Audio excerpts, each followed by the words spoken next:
I remember holding my son for the first time and feeling two very different emotions. A perfect love that I had never experienced before, and crushing shame, which felt like a familiar friend. I remember looking at him and thinking, if he ever knew who I really was, if anyone knew, they would know I was a fraud. I didn't deserve that moment of love. I didn't even deserve to be his father. Now, nothing had happened. No one had said anything. But in my mind, it was already decided. I simply was not enough. And when you really believe that about yourself, you limit everything in your life and you run away from it. So I did exactly what I had trained myself to do. I escaped. For years, I thought that was the problem. The escape. I thought if I could just eliminate that behavior, everything else would fall into place. I thought that this was about discipline, willpower, fixing something broken. Me. But I was attacking the wrong problem here. The urge to escape isn't proof that you're broken. It's just information. And when you learn to read that information instead of judging it, your life starts to change. The fact is, escapism is a barometer, and there's not always a storm. Healthy escape can leave us feeling renewed and refreshed, ready to connect. But unhealthy escapism is just avoiding a wound or unmet need. Some people will numb or escape through shows, games, alcohol, drugs, affairs, adrenaline, gambling, watching sports, work, exercise, music, TikTok, doom scrolling, food, shopping, travel, even something as wholesome as your children. So what's your poison? For me, it was pornography. It showed up in patterns. When I was stressed about money, when I felt lost, when I felt disconnected, when I was mentally exhausted, it became my default way of regulating discomfort. And the reason it worked is the same reason it kept me stuck. It was frictionless. Instant access, no effort, no stopping point, just more. We are living in a world where escape has been professionally engineered to be effortless. The average person spends 4 to 6 hours a day on their phone. And a lot of people don't even realize how they got there. Our attention is being farmed. You are not weak. Entire industries are competing for your nervous system. Some of the smartest people in the world are designing systems that profit when your attention stays captured, reactive, and emotionally engaged. These systems are built to remove the stopping points. No friction, no pause, no reflection, just stimulus without choice. This is not random. It is designed as a cognitive trap. And our brains fall right into it precisely because our brains are built to save effort. At MIT, neuroscientist Anne Graybale and her team have studied and show habits form in the basal ganglia, a part of the brain deeply involved in automatic behavior. Their work shows that repeated action becomes chunked into routines. The brain marks the beginning and the end of the routine, and the middle becomes easier and easier to run with less conscious thought. That is especially dangerous when the routine is escape. Because the more frictionless the escape is, the faster the brain can reach for it and plug into it. The brain is always trying to conserve effort. So if something works, it builds a faster path to it. When a behavior gives relief, especially quick relief, the brain remembers. And when a similar stress shows up again, the brain does not even ask questions. It just runs the program. That is not just a metaphor. Graybell's research at MIT helps explain why habits can feel so automatic over time. The brain stops treating a repeated behavior like a fresh decision. It stores a block of choices and behaviors as a single routine, like a trail in the woods. The first time you walk in it, it takes effort to carve out the path. But every time you walk it again, it gets more worn down, easier to walk, fewer branches, fewer rocks in the way.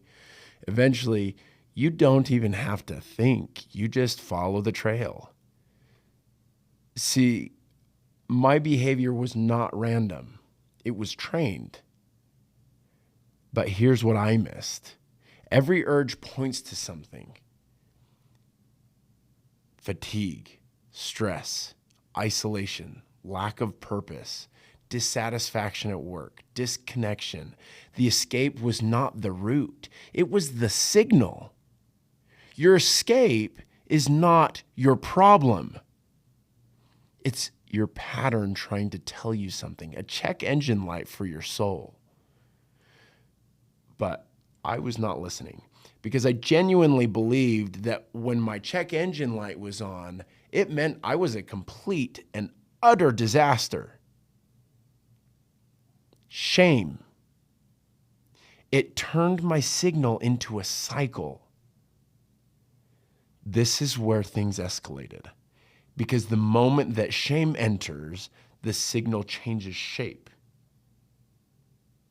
The original experience is simple. I feel overwhelmed. I want relief. I need connection. All natural emotions. But shame adds a deeper layer. You should not feel this. You should not be doing this. This is who you are. And suddenly, the facts of my behavior became a moral indictment of my character.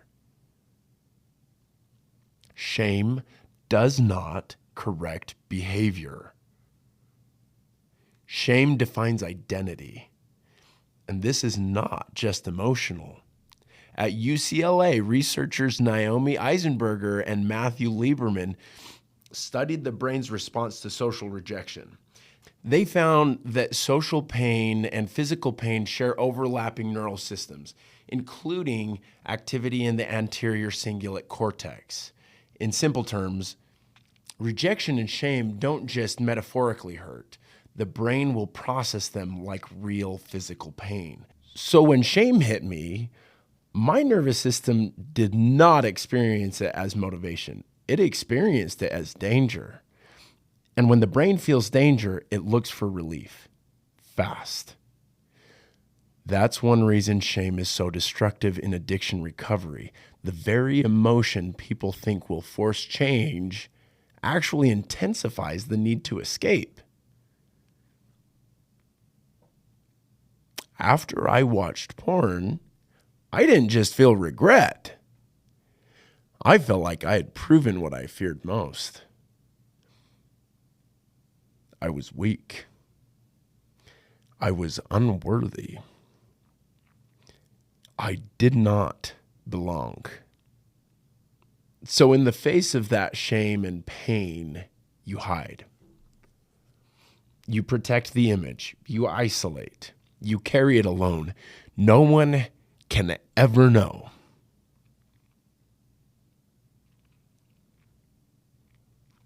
I remember sitting at dinner with my close friends. They were talking about someone else who struggled with porn. No compassion, just raw judgment and disgust. And in that moment, I further cemented a decision I had made a long time ago. No one can ever know.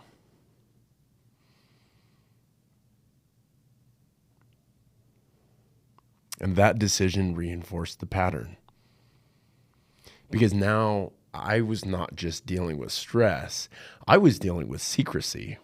And secrecy leads to fear of the truth. Shame does not stop the behavior. It sends it underground. And once it's underground, it festers, it burrows, it takes root. Here's the pattern. Stress leads to escape. Escape leads to shame. Shame leads to hiding. Hiding from the truth leads to more stress. And so the cycle continues, tighter and tighter, slowly choking the joy from your life. When we are under stress, the brain leans harder on existing pathways. The more overwhelmed we feel, the less we think, the more we repeat.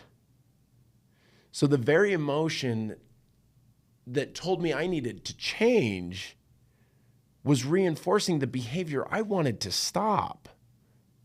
The more you hate yourself for the behavior, the more power you quietly give it.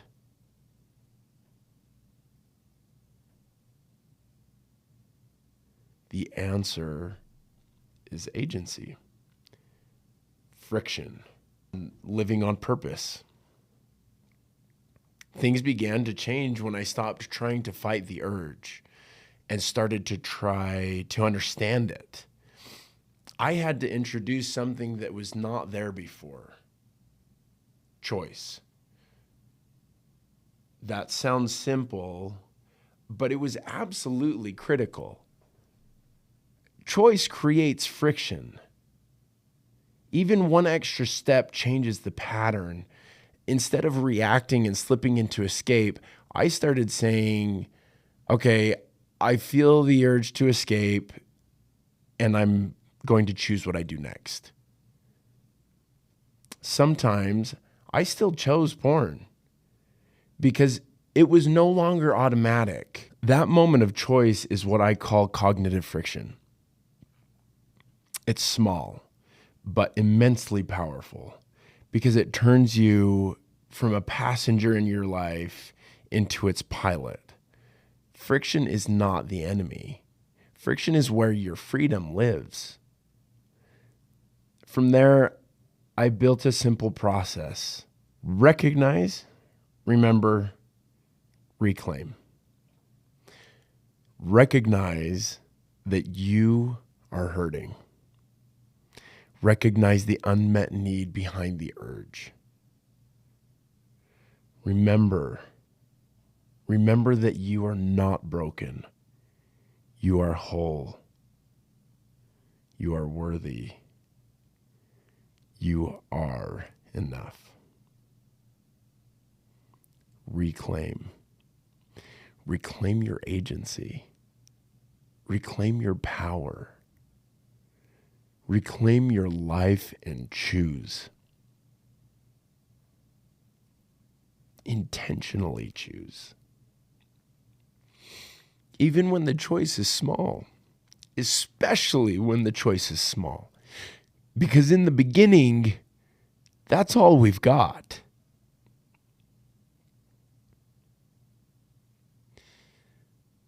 There is power in choice.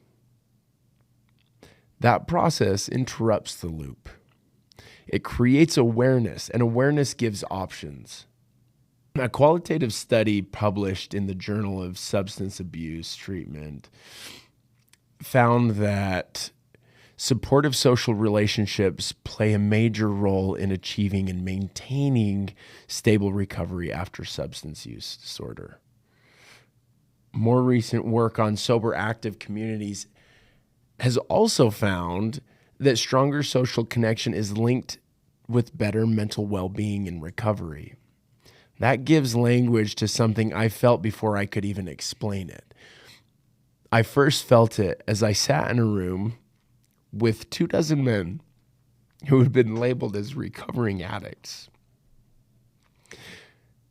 Men from all stages of life, men I thought had it together, men I respect. And they were telling the same story I had been telling myself for years. They saw themselves as broken, worthless, unworthy. But when I looked at them, I saw honesty, effort, strength. And I saw something inside me start to crack open. And I learned firsthand what the philosopher Jean-Paul Sartre taught. We come to understand ourselves through the eyes of those we respect. We are reflected. And in that room, my reflection changed. These men whom I respected also respected me. If I could see something good in them, and they could see something good in me, maybe the story I had been telling myself was not even true. Isolation feeds the cycle. Connection breaks it. Shame thrives in secrecy, but honest connection sends the nervous system a different message. You are not alone. You are not beyond help. You are worth fighting for. My group saw me as worthy of love and dignity and respect. And that connection interrupted the lie that I was alone. And suddenly, I had space.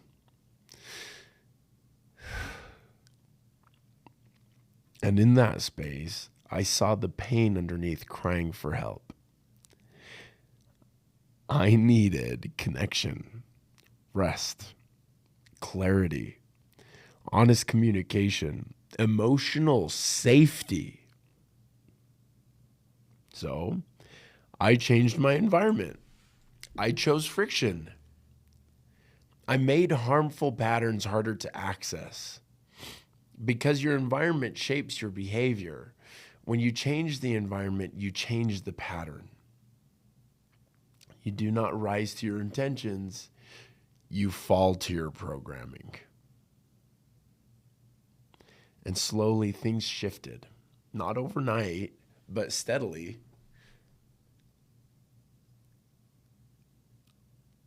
I think back to that moment with my beautiful pink baby boy,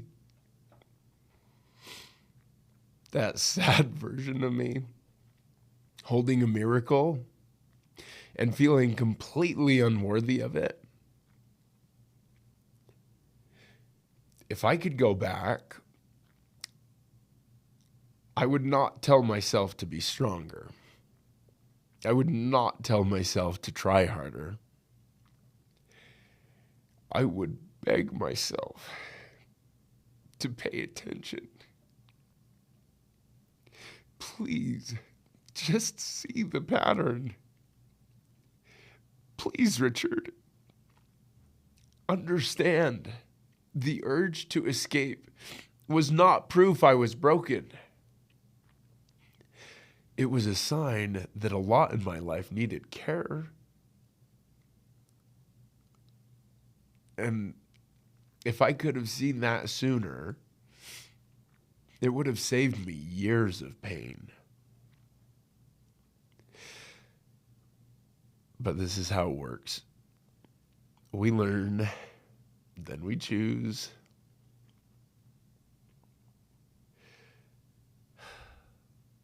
Look, we all escape. It's human. But you do not have to constantly run from your own life. You can learn to read the signal. You can learn to create space. You can learn to choose. And when you do, everything shifts. You stop trying to survive your life and you start living it. with intention, clarity, integrity. Recognize that you are hurting. Recognize the unmet need behind the urge. Remember that you are not broken. You are whole. You are worthy. You are enough. And reclaim. Reclaim your agency. Reclaim your power. Reclaim your life. And choose. Pay attention when you disappear. That's where your life is begging you to show up. If you're willing to do that work, if you're willing to face it honestly, you don't just escape the cycle. You build a life that no longer requires escape.